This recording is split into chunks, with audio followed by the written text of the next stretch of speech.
Hey folks, this is Jeff this week with JTT. We're at Kim Porter's book, Kim's Lost Words. We got to listen to chapter 17. I give you my response and reaction afterwards though. So let's take a listen to it. Chapter 17, Broken Promises. I don't know how this managed to stay out of the media for so long, but Sean got to the point where he was incredibly abusive and only his inner circle knew about it. The artists were all too afraid of him to say anything. He had gained so much power. No one would say anything. Puff Daddy was a kingpin. This Monday afternoon, Quincy was in school and our son Christian was with the nanny. And I still had to make a living. I still love the camera and just been cast for a new movie. Sean was coming over to celebrate with me, just the two of us. I was in the bathroom when he came in. We were supposed to go out for dinner, but he was in a foul mood. Sean yelled, "What the fuck?" I would have to walk on eggshells as I came out of the bathroom, but I found him holding flowers, so I smiled. "You brought me flowers?" Sean yelled, "No." "So who the fuck are they from?" I was bewildered and told him honestly, "I don't know, probably just a fan." He threw the attached card at me. I picked it up to read it. "Sean, he slapped me so hard, I hit the ground." Sean yelled, "Who the fuck were you with the other night?" I looked down at the card that was lying on the ground next to me, and it read, "The other night was amazing. We must do it again." Shit, I tried to explain. "Sean, he threw the flowers at me. That was not how this works. You have my child. You don't touch anyone unless I allow it." I yelled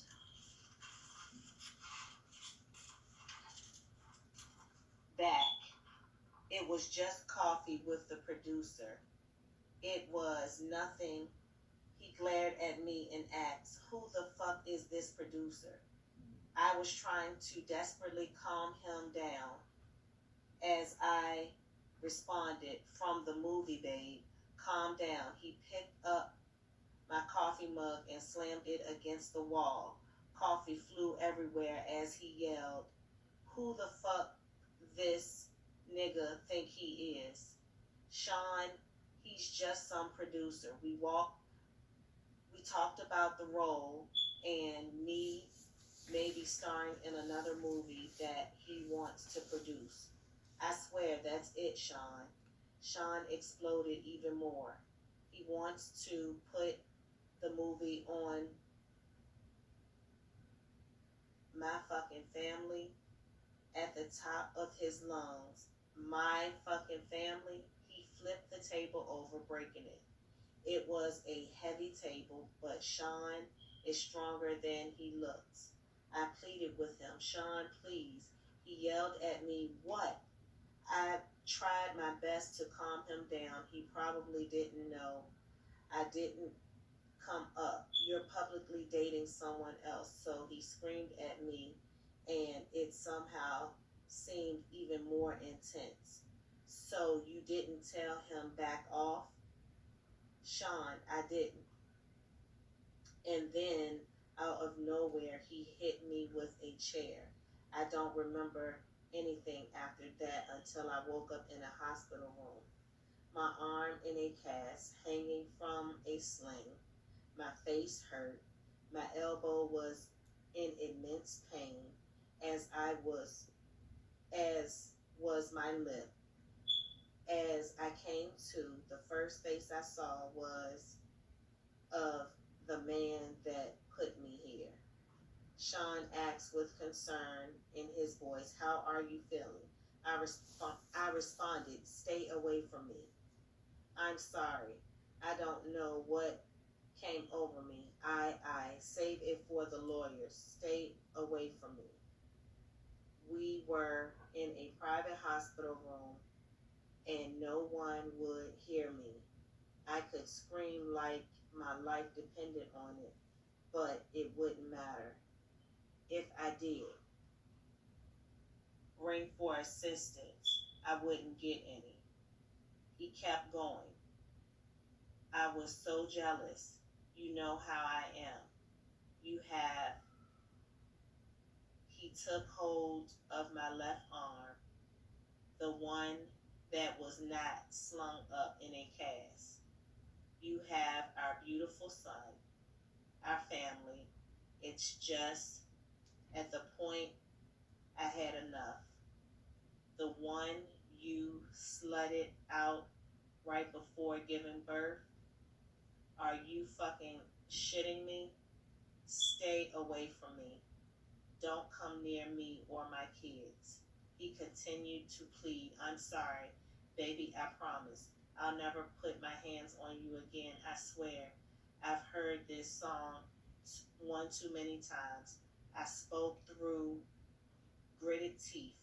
If you come near me or my kids again, I'll call the cops. A flash of anger returned.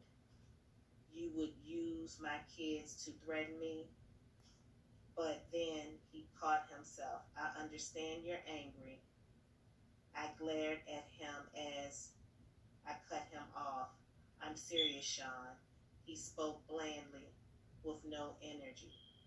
And tell them what? That you had a car accident? They'll pity you. That you hit your head? He was going to make me look crazy. They were going to believe him. He was a kingpin. You're a fucking bastard. Sean spent the next 6 months helping me heal and working his way back into my life and into my bed. I was so damn stupid. And of course, I wasn't cast for either movie. From what I understand, the producer died of pneumonia.